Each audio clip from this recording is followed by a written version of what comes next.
من نسب نفسه للناس اماما فلیبدأ به تعلیم نفسه قبل تعلیم غیره.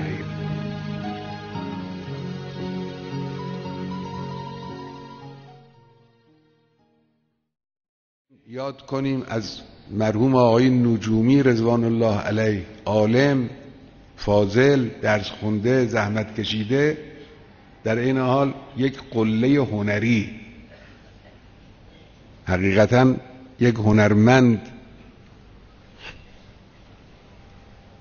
من یکی از سفرهایی که کرمانشاه آمدم بعد از انقلاب، قبل از دوره ریاست جمهوری، رفتم منزل ایشون، کارهای هنریش رو دیدم از نزدیک.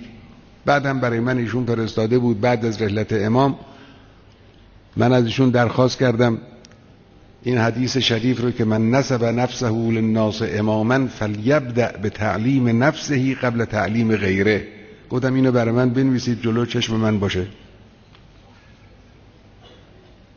فراموش نکنیم وظیفه تعلیم خودمون رو. نوشتن ایشون با یه خط بسیار زیبایی تابلو کردم، من تو اتاق جلو چشم منه. من نسب نفسه للناس اماما فلیبدأ به تعلیم نفسه قبل تعلیم غیره. اگر این تعلیم انجام گرفت، تعلیم غیر آسان خواهد شد. مشکل کار ما اینه عزیزان من، برادران من، فرزندان من، جوانان، طلاب دختر و پسر، اگر میخواهید مثل بوته گلی عطر شما فضا رو معطر بکنه، اگر میخواهید معنویت مثل چشمه ای از شما سرازیر بشه و بدون اجبار، بدون اکراه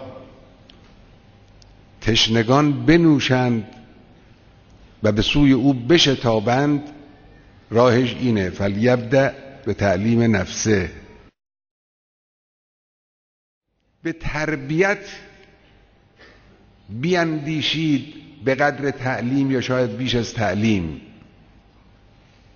تربیت یزکیهم، جز در یک جا در قرآن که یعلمهم جلوتر از یزکیهمه،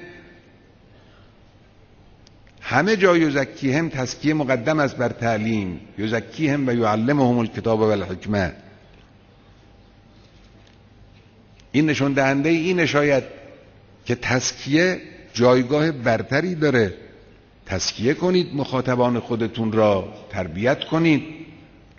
این تربیت هم همونطور که عرض کردیم من نسب نفسه للناس اماما فلیبدأ، سخت، فلیبدأ به تعلیم نفسه قبل تعلیم غیره، سخت. این کار سختم باید انجام داد.